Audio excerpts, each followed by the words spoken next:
Hello दोस्तों, good morning. मैं आपका दोस्त सुंदर आरएस ऑटोमोबाइल्स में आपका स्वागत है।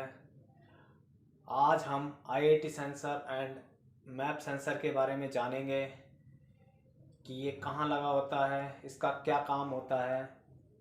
तो आज हम आईआईटी सेंसर के बारे में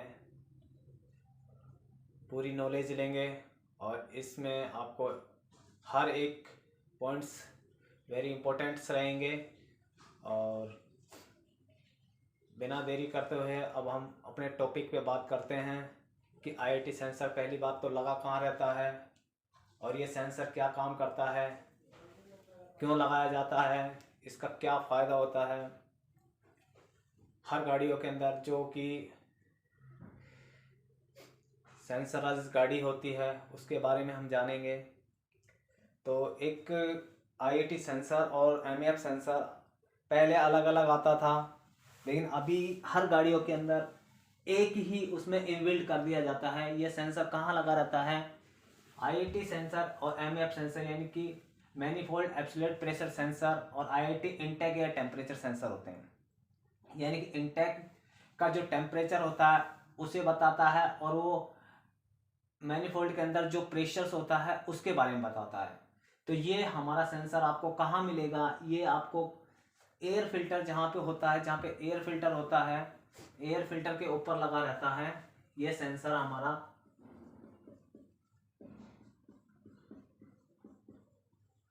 हाउसिंग के ऊपर लगा है एयर फिल्टर, हाउसिंग के ऊपर ये पेज के द्वारा फिक्स किया जाता है और इसी एक यूनिट के अंदर इनबिल्ट कर देते हैं हम ये दोनों सेंसरों को, आईआईटी सेंसर और मैप सेंसर। और इसकी पावर सप्लाई सीधी हमारी ईसीएम से होती है। ईसीएम को ग्राउंड आता है, ईसीएम से इसके सिग्नल आता है, ईसीएम से इसे पावर मिलती है।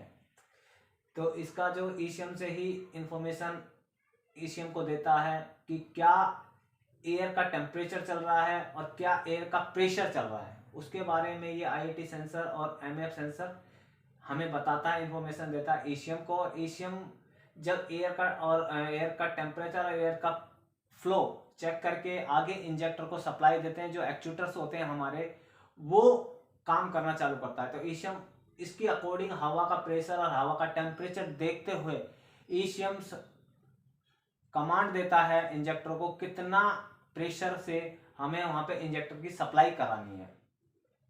तो ये आपको सबसे पहले आपको एयर फिल्टर के ऊपर आपको ये सेंसर मिल जाएगा, वहां पे आप चेक कर सकते हैं। इसमें 5 तार लगी हुई होती है, तो उन 5 तारों को एक ग्राउंड होती है, लेकिन आप चेक कर सकते हैं किसी में 5 या 6 तार दे सकते हैं। लेकिन जो ये मैंने आपको बनाया है ये हमारे छोटी गाड़ियों में आता है, जैसे कि हुंडई हो गई, टाटा की हो गई या मारुति स्विफ्ट होगी, उसका सेंसर का मैंने एक डायग्राम बनाया है। तो इस हिसाब से आपको ज़्यादा करके 5 वायर ही मिलेगी, क्योंकि अलग अलग तरीके से उनमें पावर सप्लाई और अर्थ ग्राउंड दिया जाता है। तो अब आगे आती है कि ये सेंसर आपको देखने को मिल जाएगा एयर फिल्टर के ऊपर।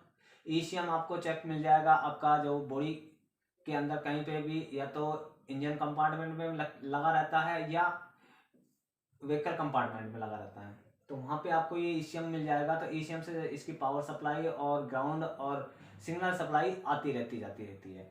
तो आईआईटी सेंसर और इंटेक एयर टेम्परेचर इसलिए लगाया जाता है कि अंदर अगर इंटेक एयर टेम्परेचर खराब हो जाता है तो गाड़ी का क्या होता है, ये गाड़ी जब स्टार्ट करते हैं तो मॉर्निंग टाइम पे इसकी फ्लैक्चुएशन हो जाती है, इंजन के आरपीएम अप एंड डाउन होता है। अगर ये हमारा सेंसर खराब होता है तो इंजन की जो स्पीड है, जो आइडल स्पीड है, वो आपकी फ्लैक्चुएट होती रहेगी और आपका इंजन प्रॉपर तरीके से वर्क नहीं करेगा। आईआईटी सेंसर अगर ख़राब हो जाएगा तो आईआईटी सेंसर का आपका अलग से कोड आएगा, उस कोड को चेक करके आपको ये पूरा सेंसर चेंज करना होता है। पहले अलग अलग मारुति के अंदर देखेंगे तो आपको 2 तरीके के सेंसर मिलते हैं, एक आईआईटी सेंसर अलग लगा हुआ है 2 वायर का, और मैप सेंसर अलग लगा हुआ है, वो 3 तार का अलग लगा हुआ है।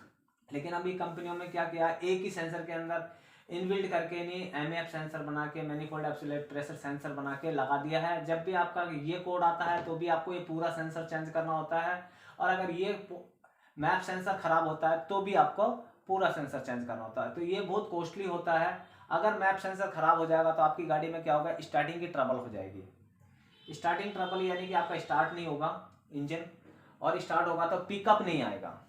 अगर स्टार्ट हो गया तो आपकी गाड़ी पिकअप नहीं लेगी, पिकअप की प्रॉब्लम सबसे ज़्यादा होगी और ब्लैक स्मोक दिखाएगी।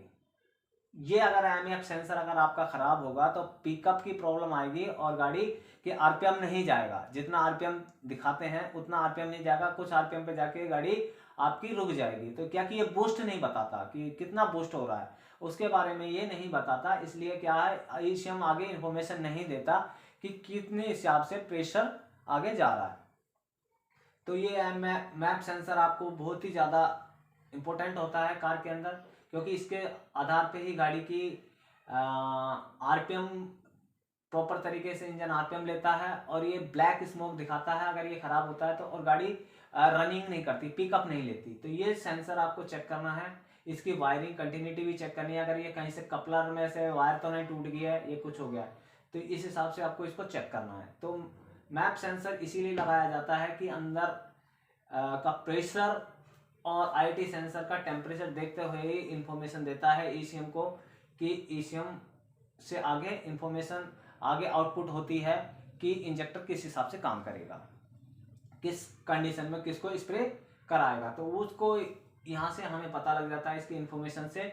और ये आई सेंसर है, तो ये सेंसर आपको एयर फिल्टर के पास मिलेगा। तो ये सेंसर आपको एक और है, अगर एयर फिल्टर खराब होता है तो ये सेंसर क्या सही तरीके से काम नहीं करता, तो उस कंडीशन में आपको एयर फिल्टर को चेक करना होगा। एयर फिल्टर के पास डस्ट तो नहीं आ गई, या एयर फिल्टर चौक तो नहीं होगा। तो अगर चौक हो जाता है या इस पर ऑयल आ जाता है तो ये सेंसर पे काम नहीं करेगा। ये सेंसर होता है रेजिस्टेंस बेसाइड, जो आईटी सेंसर होता है रजिस्टर बेसाइड सेंसर होता है। और एमएफ सेंसर होता है वो सेंसिटिव वेरिएबल रेजिस्टेंस वाला होता है। तो ये दोनों अलग अलग क्वालिटी के सेंसर्स लगे हुए होते हैं इसके अंदर। इनको बहुत ही इंपॉर्टेंट तरीके से चेक करना होता है। इसे डायरेक्ट किसी भी तार से आपको शॉर्ट सर्किट नहीं करना है। अगर आप शॉर्ट सर्किट करेंगे तो ये खराब हो जाएगा। और ये सबसे ज़्यादा कॉस्टली होता है। ये 15-15, 20-20 हज़ार के आते हैं सेंसर, क्योंकि ये इनबिल्ट होता है। एक ही सेंसर में 2 सेंसर काम करते हैं। तो इस हिसाब से आप इस सेंसर को चेक कर लीजिए। और इसको जब भी चेक करते हैं तो आप मल्टीमीटर का यूज कीजिए। मल्टीमीटर के बगैर आप काम करेंगे तो आपका कोई भी पार्ट खराब हो जाएगा, ईसीएम उड़ सकता है। अगर आपने डायरेक्ट किसी साइड से अगर सिग्नल के अंदर करंट दे दिया तो आपका क्या होगा, इसके अंदर रेजिस्टेंस और ट्रांजिस्टर और आईसी लगी हुई होती है, वो उड़ जाती है। क्या कि आईसी एक एक पॉइंटों पे काम करती है, जो अलग अलग पॉइंटों पे एक एक आईसी लगा के रखती है ईसीएम के अंदर, कि ये चीज़ चलेगी तो ये आईसी होगी। तो वो क्या करेगी कि वो उड़ जाएगी, तो आपका ईसीएम डैमेज हो जाएगा। तो आपको ना रेजिस्टेंस भी चेक करनी है, किसी भी कंटिन्यूस चेक करनी है, कुछ भी चेक करना है तो आपको मल्टीमीटर को प्रॉपर तरीके से यूज कीजिए और उस हिसाब से ही आप इसकी वायरिंग को चेक कीजिए। तो थैंक यू दोस्तों, आई होप कि आपको ये मेरी वीडियो अच्छी लगी। धन्यवाद।